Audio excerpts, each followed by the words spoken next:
Morning everyone! Today's episode ay magluluto tayo ng pork sinigang or pwede na rin natin tawagin pork stew or nilaga or whatever. Okay, ang aking gagamitin ay pork ribs. So wala siyang fats. And mga ingredients na ating kakailanganin ay we have cabbage and we have spinach and we have onion and chili pepper and of course the pork. Baby! So this is our ingredients for our pork sinigang or pork stew or pork na may sabaw. Kahit anong tawag niyo dyan. But anyway, allow me to pray first before I proceed to my cooking. Dear Heavenly Father, I thank you for this wonderful day. Thank you, Lord, for giving me an opportunity to cook and to present to my friends and to share the talent and ability that you have given to me. And I thank you, Lord Jesus. Bless me today. Bless my family. Bless my friend. And first of all, Lord Father God, I pray for this food, Father God, that give to the nourishment to our body and remove all the things, Father God, does not belong to our body and cleanse all of this in Jesus' name. Thank you, friends, for listening and thank you for watching. Please give me a thumbs up and subscribe na rin po sa channel ko kung bago ka lang dito.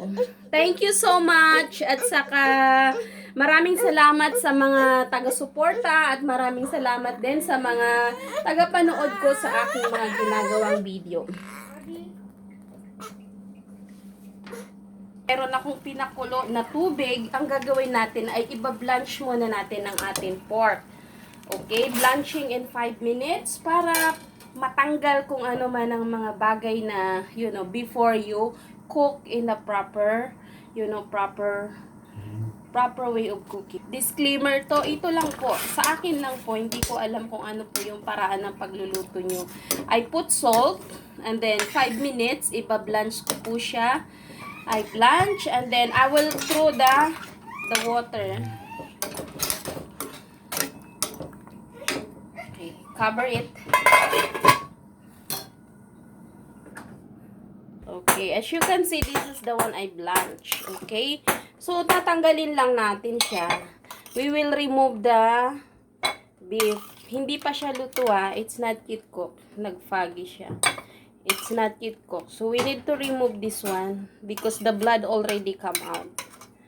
So we need to throw this kind of liquid because so natanggal na natin yung mga bagay kung ano man ang nasa surface niya.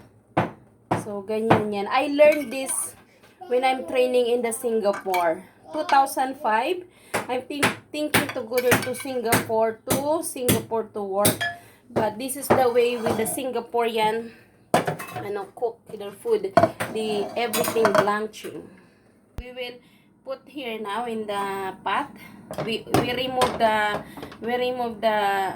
broth. We throw it away, and then this one. So now we will put the water now.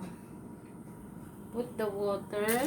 This is the way I cook, okay? We will put the water and we put also the onion na. Para while the pork is cooking, the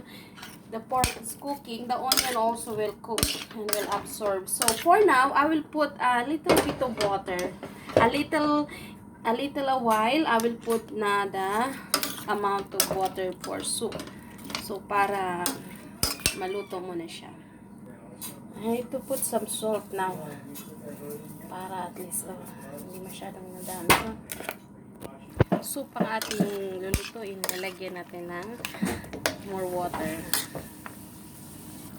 Lalagyan natin ng asin kilig. I will use nor sinigang sa gabi.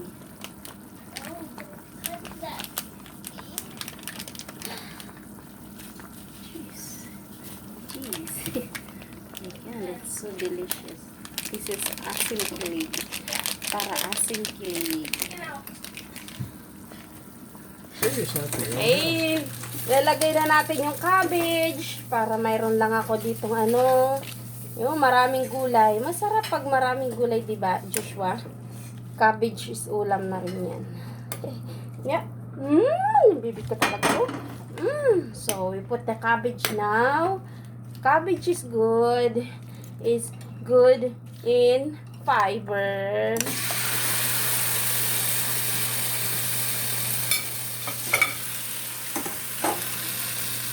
Tapos, yun. Tapos na tayo. Tapos, lalagay lang natin ang spinach. Yan. Ulam, gulay, sabaw. Okay? Diba? Ulam, gulay, may sabaw ka na. May ulam at gulay at may sabaw ka na. Kanin na lang ang ulam. Diba? Yan. Yan ang aking pork stew. Okay, masarap tong aking pork stew with cabbage. With a little bit of sinigang sa gabi with gravy.